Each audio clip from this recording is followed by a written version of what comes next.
You're listening to the International Moving Podcast, your guide to moving to another country, brought to you by SDC International Shipping, LA's finest. An international move is exciting. It's a time to start over, establish a new business maybe, reestablish family ties, or retire where your budget will do more for you.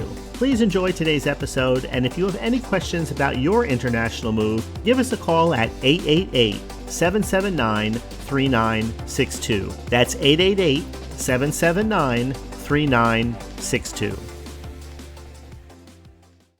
All right, welcome back, everyone. This is Jim. Thanks so much for joining me for today's podcast episode. Today, we're going to look at Belgium versus the United States. It's a great comparison for me because I have several good friends of mine who actually immigrated here to the United States from Belgium because they wanted to find greater opportunities that were just not available to them there. These are people that grew up in the restaurant business, and now they're doing very well here. At least most of them are. One of them returned to Belgium. But we're going to look at the cost of living today because when it comes to making a significant life change, such as relocating to a new country or just going on an international adventure when you're going from two different countries, from one country to another, having an understanding of the financial landscape is very important. And one of the most crucial factors in that equation is the cost of living because it directly impacts the quality of your life, your financial stability, and your overall well-being. So today we're going to look at the cost of living in both destinations, Belgium and in the United States. We'll look into the specifics of living expenses. We'll examine the differences as well as the similarities between these two countries. So to ensure clarity and ease of understanding, it's probably going to be easier to convert the cost from euros into dollars, and that way you can make more of a direct comparison. So whether you're contemplating relocation, studying abroad, or you're just simply curious about life in these two countries, this episode will give you some insights and some advice and information to help you navigate this kind of journey should you decide to take it in the not too distant future. So we're talking about Belgium. A few of my very good friends, as I was mentioning, come from there. They love it here in the United States. They're doing really well. In their opinion, they could not enjoy the kind of success that they're having here in this country had they remained in their own country. You know, I hear people say that who move from one state to another state. And I guess if you go from state to state in the United States, you'll find people in every single state who are very successful, who maybe couldn't duplicate that kind of success in another state. And you'll also find people on the exact opposite side of that who are struggling just to make ends meet.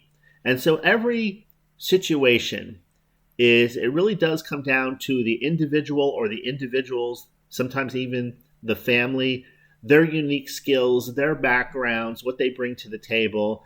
It's not as cut and dry sometimes as people make it sound, especially in the media. So people in the media can say, well, people are leaving in droves from one state to another.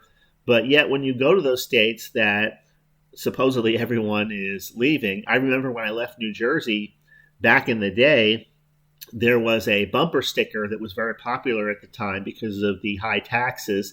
And it said, "The last one out of New Jersey, please turn off the light." Well, of course, New Jersey is still very densely populated, but all you hear about in some states like New Jersey or California or some other states that are well known for people leaving, when you still go there, there's still masses of people, and some of them are highly successful. They don't have a reason to leave. They love it there. They're doing well. And so, yeah, everything does come back to the individual. It's easy just to rubber stamp a certain state. Well, this state is this way and this other state is that way. But when you really zero in to the micro level, you'll always find people who are doing well and people who aren't, all other things being equal, around the world from country to country and within countries from one area to the next.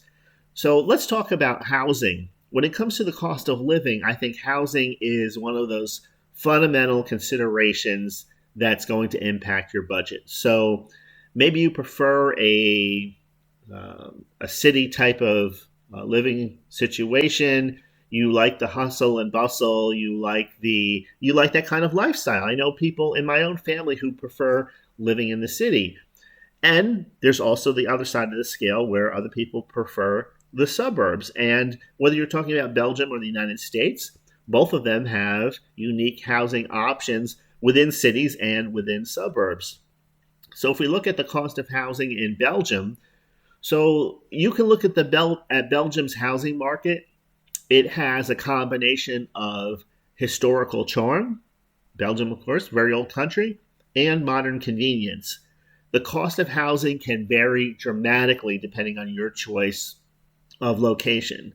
So, for example, in Belgium, the capital city of Brussels tends to have much higher rent prices compared to smaller cities or rural areas. So, for example, if you want to move to Brussels, a one-bedroom apartment in the city center typically ranges from 800 to 1,200 euros per month, which in American dollars is between $900 and $1,315 per month as of this writing. On the other hand, if you want to live in the suburbs or smaller towns somewhere in Belgium, you may find a lot more affordable housing options, such as renting a one-bedroom apartment for approximately $600 to $900 per month. So the high end, I guess you would say, in some of these suburban areas is the low end in a busy city area. Now, in the U.S., we have a diversity, many, many options when it comes to housing. And of course, it's essential to remember that housing costs will vary from one state to the next, from one city to the next. But if you look at a major metropolitan area such as New York, San Francisco, and so on, renting a one-bedroom apartment in those areas will cost anywhere between, now I know for New York this is actually low, but $2,000 to $3,000 per month. Now this is what I found online, but a friend of mine's daughter shares a one-bedroom apartment with a girlfriend of hers, and they work for the same company. They went to college together, and they're paying $6,000 per month, I believe it is, for that one-bedroom apartment in Manhattan. Maybe even more than that now, because he told me that about a year and a half ago. Now, these cities are known for their high living costs, but they have that kind of urban experience that attracts certain types of people that enjoy that kind of lifestyle. Now, New York City, San Francisco, of course, we're looking at the higher end of the income spectrum there. The people that work there who make $100,000 a year, $120,000 a year, they barely survive. You can barely survive living in New York City for $100,000. And that's why the financial scale is so completely different in some of these areas. So if you went to New York City to work for another company, the pay rate there will be much higher than, let's say, you're living just somewhere in New Jersey, the Jersey Shore, or someplace like that. And it's probably going to be the same thing wherever we're talking about. We're talking about Belgium today. So if you're living in Brussels, of course, and you're working in Brussels, then those companies are going to pay a lot more. But it's all kind of relative to the situation. I know that when we think in terms of American dollars, some people would say, I can't imagine making $100,000 a year and still barely be getting by. Well, welcome to life in some of these bigger cities. That's exactly what you would get working there. Many people leave these places because, and even if they're self-employed, they just can't generate that kind of income consistently. And let's face it, it's not enough to make what you need. You need to make more than you need. Because if you're only making what you need to get by and then you have to replace something expensive, like on a house, it could be an air conditioning, it could be a vehicle, then suddenly you're in the red by a significant amount. So the key takeaway here is that housing costs will be one of the most significant factors that impacts your overall budget, your choice of location, whether it's going to be urban or rural, the city or state you opt for in the U.S., the area you opt for in Belgium. So let's look at food and groceries. This is another huge one, especially today when people talk about inflation. So I'm making this recording And I'm looking at the world that's around me right now. It's late 2023. You'll probably be listening to this in very early 2024. But when you hear about the inflation rate in the news, it's just a number. But you experience it each week when you go and you buy your groceries, when you put gas in the car, when you pay for your whatever various insurances that you have. It's the overall cost of living, and groceries, food is a big part of it. Now, when we look at Belgium, Belgium's renowned for certain types of food, like chocolate.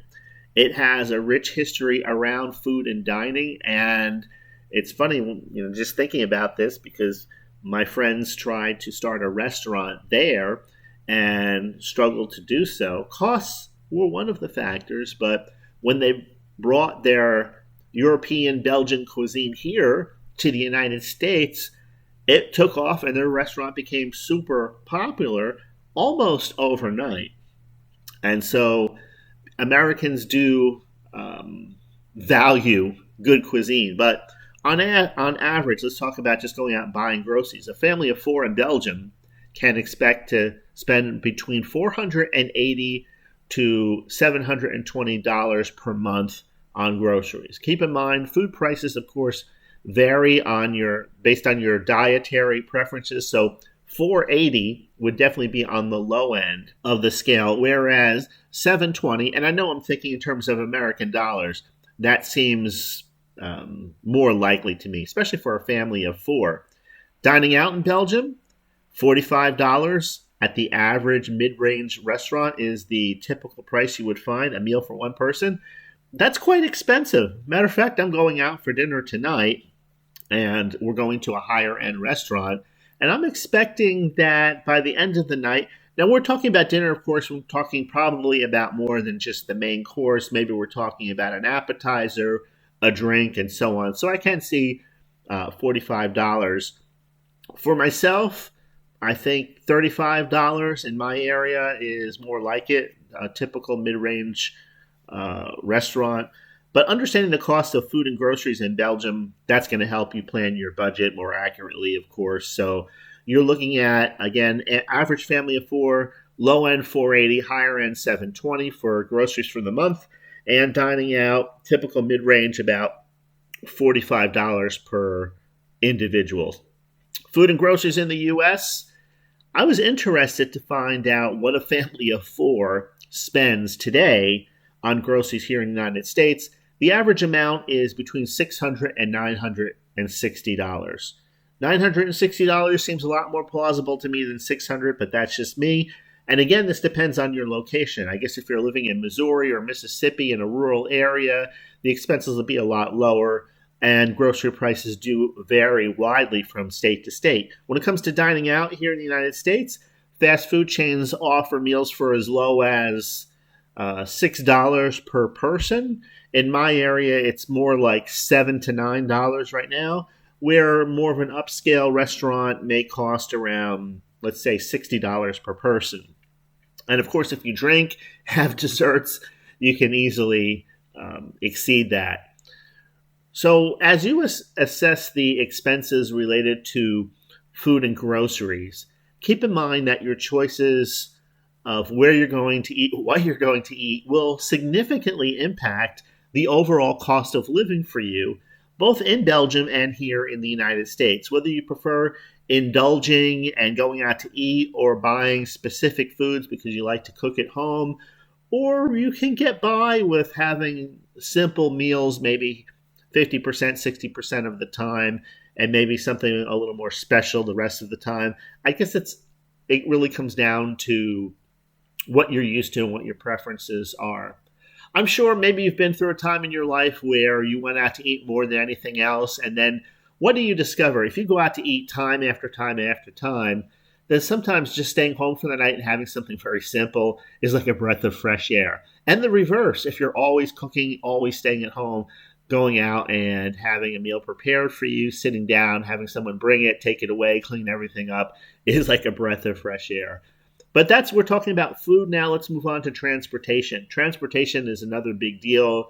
You own a car, you own several cars, so you have the cost of the car or vehicle itself. You have the cost of insurance, you have the cost of repairs, gas, and all of that. All comes under transportation. So transportation costs in Belgium. Now, if you're living in a city, maybe you don't need a car. Any city, really. Now, Belgium just happens to have a very efficient public transportation system. People use it for their daily commuting. They find it very convenient, very cost effective. However, some people prefer to own a car, which can be more expensive due to all of those factors that I was just talking about.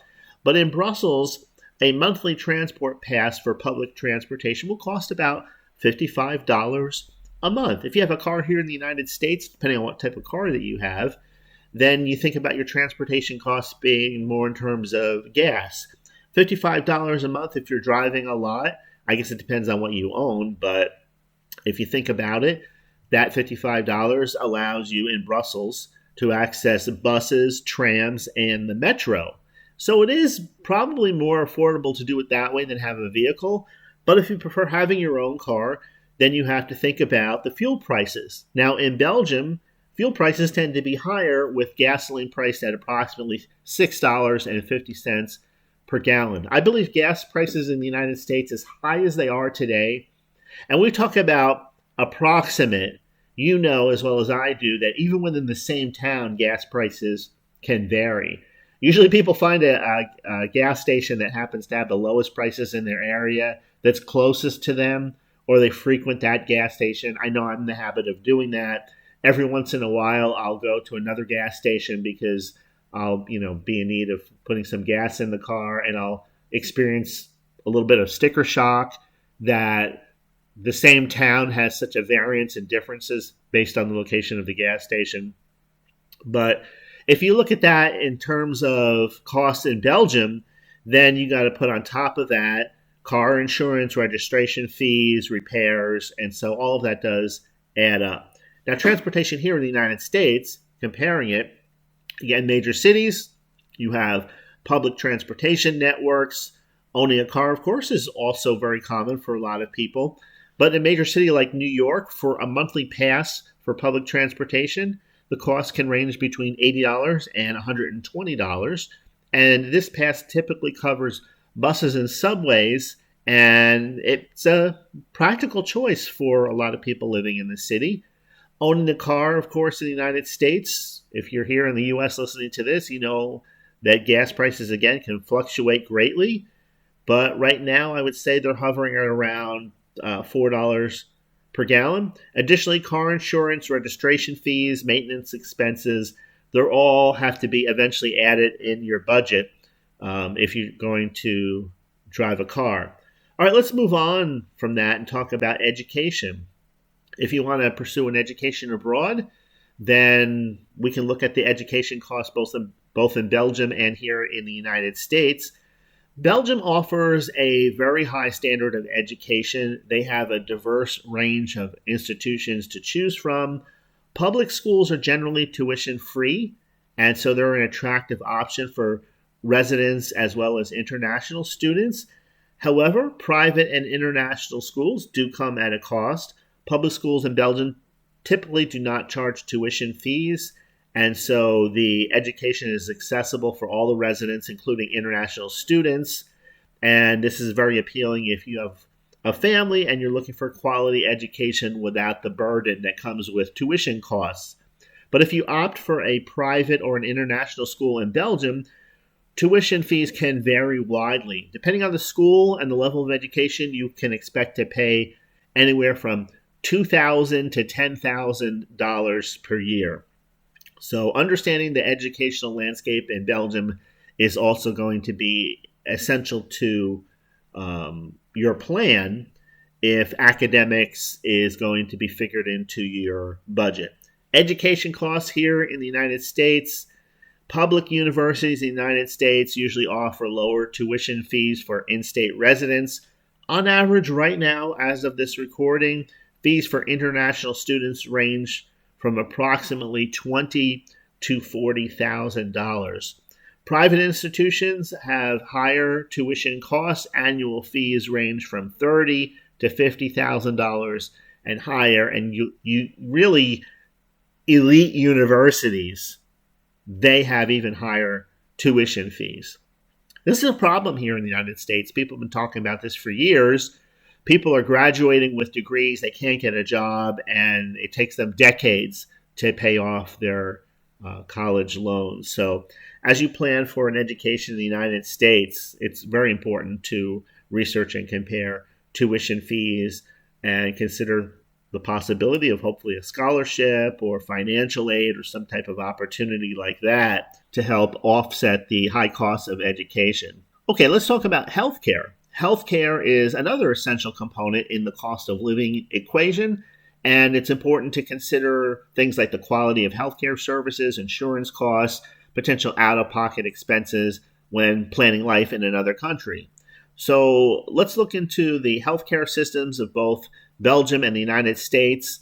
And let's start with Belgium. Belgium has a very well-established healthcare system. It provides residents with high-quality medical services. It's a requirement for residents to have health insurance, and the cost of insurance varies based on your income. So on average, health insurance in Belgium can vary from, let's say, $60 to $120 a month in American dollars. The average cost depends on your income level. Now, this is the way it was supposed to be with Obamacare. It never really worked out. They were trying to use the European insurance model, but again, it just never really seemed to work here, unfortunately. One of the things about insurance also in these other countries is when you have more of a social healthcare system, oftentimes there are very long waiting lines. I was talking to somebody over in Europe, and they were talking about the fact that if you really need an operation, you can wind up dying as you're on a waiting list for your turn to come. And so what a lot of people wind up doing is they reach into their pocket and they will pay to have a private surgery done.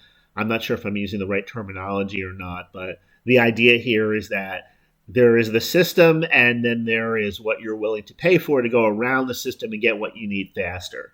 And so those are some certain elements to keep in mind. You can see the pros and cons to both, but let's go back to what I was talking about here. $60 to $120 per month is the average.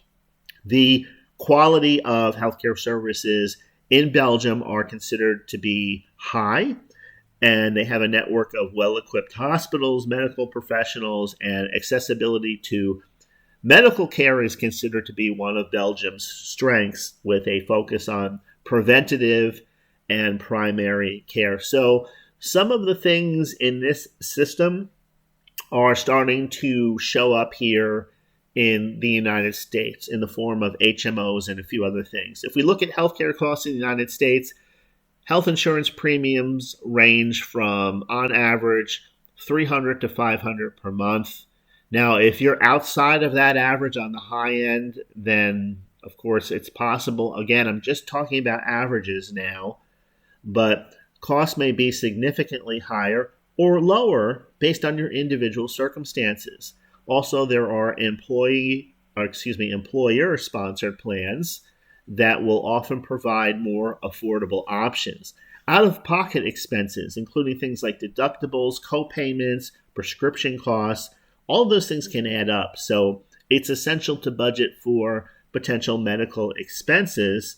Unfortunately, there are still a lot of people here in the United States that do not have health insurance. So as you navigate the healthcare system in the United States, it's important to explore insurance options, consider your healthcare needs, and then budget for potential medical expenses, including simple things like preventative care or maybe some unexpected health issues. But the cost of healthcare is a significant part of the overall cost of living, and understanding the healthcare systems and costs both in Belgium and in the United States can be very important for maintaining your well-being and financial stability. So if you're going to move over to Belgium, of course, you understand more how it works now. It's more of a socialized type of system, but there are ways around it. I hate to say around it, but it's not that you're not paying your monthly bill, but if you need immediate care or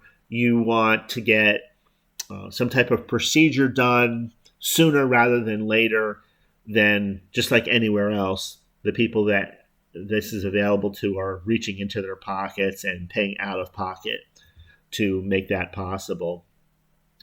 So people ask, is it more affordable to live in Belgium or is it more affordable to live in the United States? And so the answer, of course, is it depends, because living in either country depends on your location, your lifestyle, and your individual circumstances, how much money you make, and so on. Belgium may offer lower healthcare costs and efficient public transportation, but on the other side, the U.S. can provide many different work opportunities and lower education costs in some cases. So your choice will depend on your specific priorities and goals. My friends who moved here from Belgium did so because they had better work opportunities here than they did there. Question, can I live in Belgium without knowing Dutch or French? Yes, you can manage in Belgium with English, especially in major cities like Brussels. However, learning Dutch or French will significantly enhance your experience and open up more opportunities for things like work and social interaction.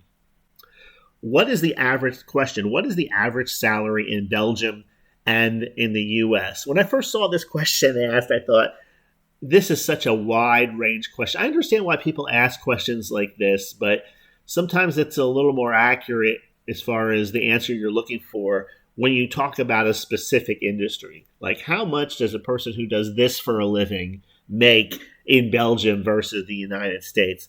But here on this podcast, we can't go into all those different areas. It would take too long, but we're going to just look at the averages and say it. Let me just put it like this. On average, salaries in the United States tend to be higher, but the cost of living is also generally higher compared to Belgium. So the specific salary you can expect will depend on your field and on your qualifications. So I know that's not like an eye-opening response to that question, but it's the best that I can give. It's just a generality that we're talking about here with income. Question, how can I save money on living expenses in the U.S. and Belgium? This was very interesting. And by the way, these are frequently asked questions that I found online, people asking about the United States versus Belgium. So to save on living expenses, of course, you would start with your housing choices. Sometimes people are in over their head, and instead of downsizing, they can try and tough it out. It's up to the individual, of course, but you can explore more affordable housing options. You can decide maybe to live in a less urbanized area, live outside the city. You can decide to use public transportations if it's cost effective in your location. And again, a lot of times people, and I understand why people do this. Personally, I don't care for public transportation. I want to own a car. I want to be able to walk out into my driveway and get in a car and go whenever I want to go. If I feel like just going for a joyride, I want to be able to do that. Other people don't think that way. Now, if I was living in the city, of course, I wouldn't be going for a joyride, but that's why I don't live in the city. I live outside of the city.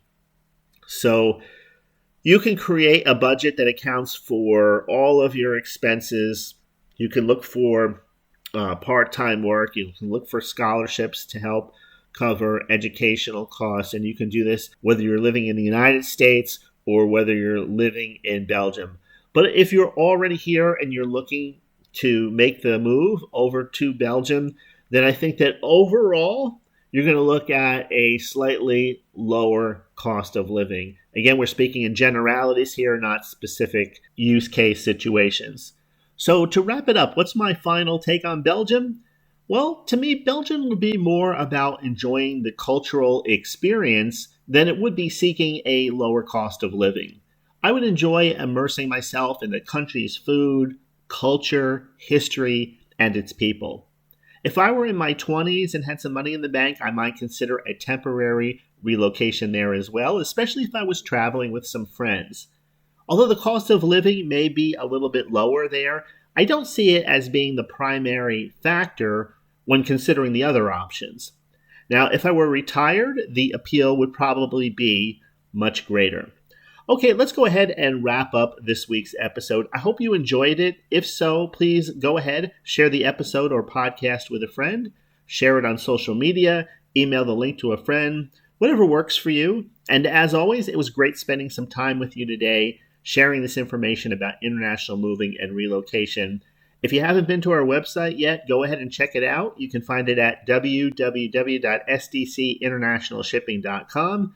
That's sdcinternationalshipping.com. We have a wealth of information on our website to help you with your international move. You can read it, chat with us, and I really think you'll enjoy it. That's it for today. Thanks for listening, and I will see you in the next episode. We hope you enjoyed today's episode. Thanks for listening. Whether you're relocating within the country or moving to the other side of the world, we're here to help from start to finish.